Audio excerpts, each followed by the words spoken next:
Life always gives you back what you planted. Long before the world became loud with motorbikes and restless noises, there was a quiet village called Alaoma, a place where morning smells of fresh firewood, where palm trees swayed gently, and where the sound of evening flutes floated through the evening breeze. In that peaceful village lived two girls, Liana and Mara.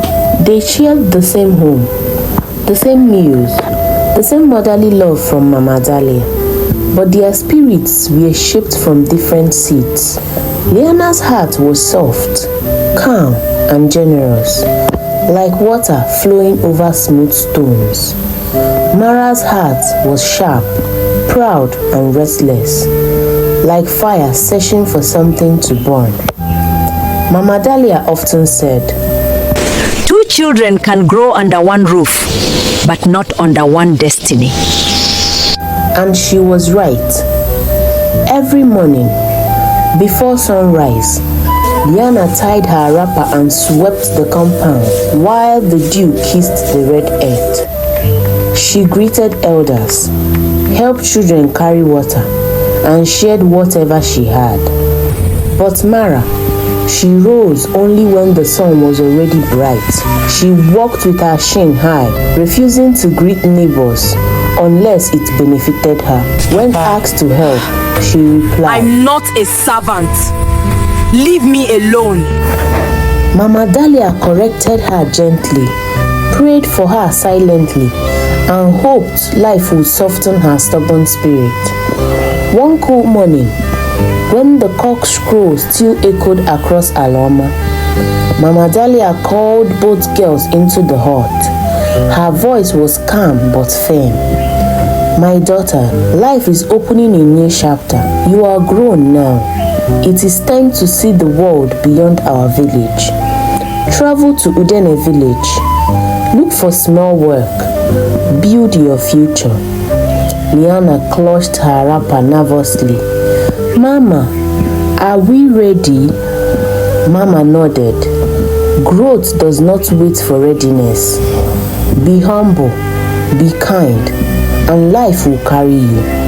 Mara clapped her hands in excitement. Finally, time for enjoyment. I will come back rich. Mama Dahlia sighed softly. Richness begins inside the heart, my child. That same day, the girls packed their bags. Liana with neat folds, Mara with scattered excitement, and stepped onto the long red road leading out of Alaoma. Hours later, they reached a point where the road split in two. The left part was calm, shaded by iroko trees, with a cool breeze whispering through the leaves. The right part was noisy, bright, and full of passing traders. Liana paused. "Sister, let's take the quiet road. It looks safer." Mara scoffed. "Safe roads don't lead to big opportunities. I'm taking the lively road. Follow me if you want." "Mama said we should stay together," Liana whispered. But Mara pulled her hand away. "I don't need anyone slowing me down. Goodbye." And with pride fueling her steps, Mara marched down the noisy path, while Liana breathed deeply and chose the quiet one. Two sisters, two choices, two destinies. Both girls arrived at Udene Market, though from different directions and at different times. At the entrance of the market sat an old woman with silver hair wrapped in a faded indigo scarf. She held a small calabash and muttered, "Please, food, anything." When Liana saw her, she stopped immediately. She brought out her last piece of bread, the only food she had left, and placed it gently in the old woman's hands. "Mama, eat, I'll be fine." The woman looked at her with warm, trembling eyes. "Bless you, my child. What is your name?" "Liana, Mama." The woman smiled. "Come sleep in my home tonight. You are safe." She led Liana into a tiny clay hut hidden by flowering hibiscus bushes. Inside, Liana swept the floor, cooked a little soup, and ensured the old woman was comfortable before sleeping. Her kindness had already spoken for her destiny. Later that evening, Mara arrived at the same market. The old woman reached out her calabash again. "Please, food." Mara laughed. "I should give you? Me?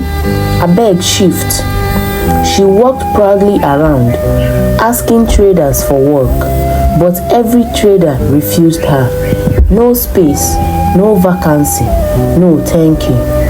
As the night deepened, Mara grew desperate. Finally, she ran back to the old woman. "Mama, please, I have nowhere to sleep. Help me." The old woman looked at her with sad eyes, then pointed to a cold, empty hut behind her. "Sleep there. No warmth, no comfort, just emptiness." The price of pride had begun.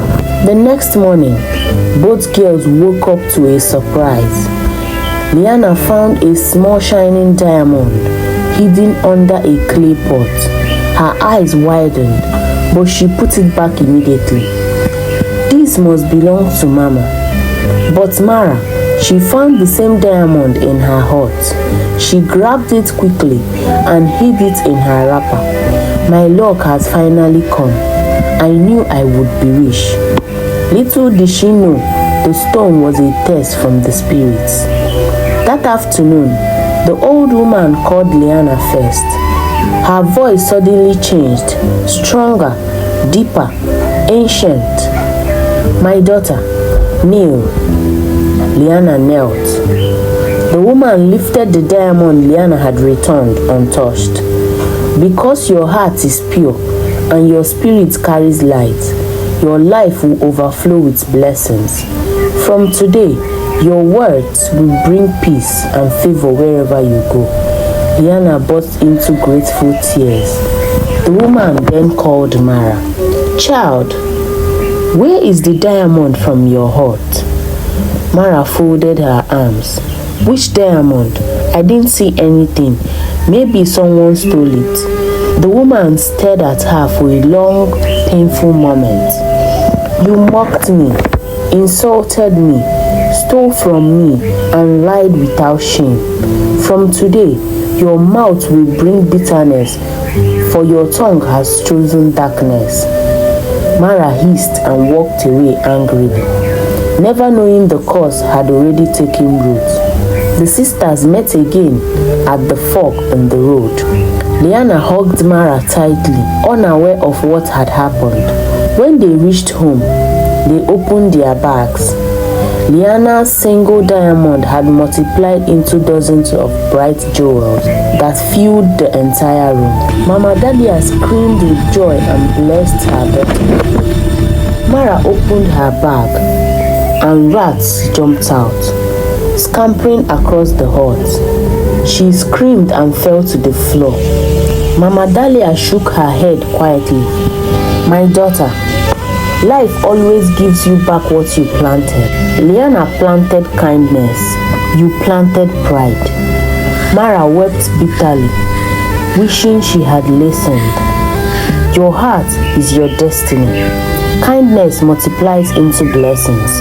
Pride multiplies into regret. And life rewards exactly what you give. Thank you for watching this video. Please subscribe for more.